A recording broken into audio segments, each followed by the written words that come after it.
এবং চাক সহ একবার চাক সহ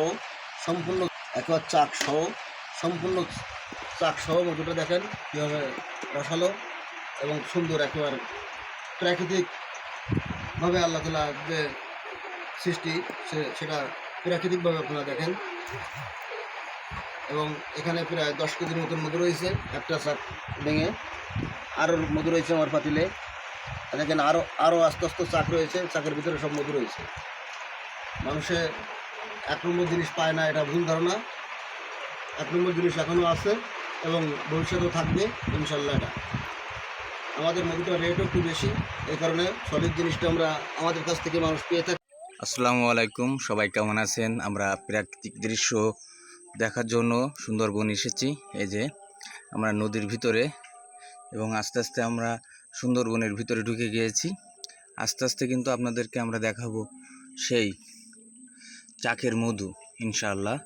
আমরা কিন্তু ভিতরে আস্তে আস্তে যাচ্ছি, দেখেন আপনারা, ছোট বোট নিয়ে যাচ্ছি যাতে কোনো সমস্যা না হয়।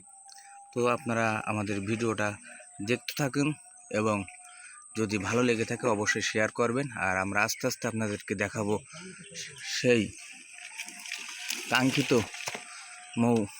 চাকের যে চাকগুলা, এগুলো আমরা দেখানোর চেষ্টা করব। আজকে আমরা কিন্তু সুন্দরবন দেখতে এসেছি এবং চাকগুলাও কিন্তু দেখতে এসেছি। তো আস্তে আস্তে আপনারা ধীরে ধীরে দেখতে থাকুন। অনেক কষ্ট হবে যাইতে ভিতরে, আমাদের ঠেলা দিতে হবে, অবশ্যই কষ্ট হয়। যে কোনো জিনিসের একটা আসলে এই যে জঙ্গল, যারা আসে নাই তারা বুঝবে না বিষয়টা আসলে কি কষ্ট হয় এর ভিতরে থাকতে। দেখেন সেই মজা লাগতেছে। আর কার কার মজা লাগতেছে অবশ্যই কমেন্টে জানাবেন। আর ফলগুলা দেখেন, ওইগুলা কি ফল? ছোট ছোট হয়েছে, আউলি গাছের ফল বলে। তো আমরা ছোট বোটে আইছি, বেশি বড় বোটও না। প্রচুর ঝামেলা, ডাল ভেঙে পড়েছে। এখন এই দিক দিয়ে যাওয়া যাবে নাকি পার হয়ে আবার ওর পারে যেতে হবে? আচ্ছা, পার হচ্ছি।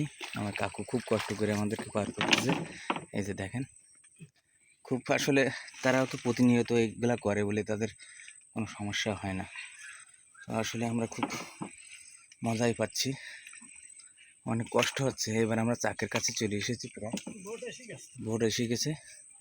এই যে আমি দেখাবো ইনশাল্লাহ। গাছ, এখানে পানি বেশি না, তো পানি অল্প, তারপরও বেশ লোকালয়ে চলে এসেছি। হ্যাঁ, এই যে আমরা, এই যে ওই সাইডে আলো ফুটছে। এই যে চাকের মধুটা আমরা এই যে বড় গাছে পেয়ে গেছি। এই যে দেখছেন আপনারা, এই যে ইনশাল্লাহ আমরা চাক দেখতে পেয়েছি। অনেক ওই পাশে গেলে আরো বেশি ভালো হয়, ন্যাচারাল ভাবে। এই বড় গাছে উঠে আপনার চাক সংগ্রহ করে, তারা এক্সপার্ট, অনেক গাছে উঠতে পারে। হ্যাঁ হচ্ছে, এই যে দেখেন চাক। তো আপনারা অবশ্যই যারা এই চাকের মধু নিতে চান, নাম্বার দেওয়া থাকবে স্ক্রিনে, অবশ্যই আমরা যোগাযোগ করবেন। তো ভিডিওটা কে কোথা থেকে দেখছেন অবশ্যই কমেন্টে জানাবেন। ওর উপরে কিন্তু আবার একটা চাক বাঁধছিল, দেখছেন? সেটা থেকে আবার নিচে চলে এসেছে। এটা কিছু কেটে কাটার পরে আবার নতুন করে হয়েছে। কাকু এটা কি দাসপোক নাকি মৌমাছি? দাসপোক আর মৌমাছির তফাৎটা কি একটু বলতে পারবেন? মৌমাছিটা আছে কি মধু ভালো হয় না, দাসেরটা বেশি ভালো হয়? মৌমাছি ভালো হয়, দাসটা অত ভালো হয় না। তো মৌমাছি কিন্তু আসলে দেখেন, এই যে চাক এর সাথে সংযুক্ত আছে। আর কিছুদিন পরে কিন্তু এটা কাটার উপযুক্ত হবে। কয় মাস পর পর এটা কাটার উপযুক্ত হয়? 5-7 দিন পরে কিন্তু এটা আহরণ করবে। এরকম দেখে দেখে রাখে, পরবর্তীতে এসে কেটে নিয়ে যায়। তো এরকম 100% পিওর।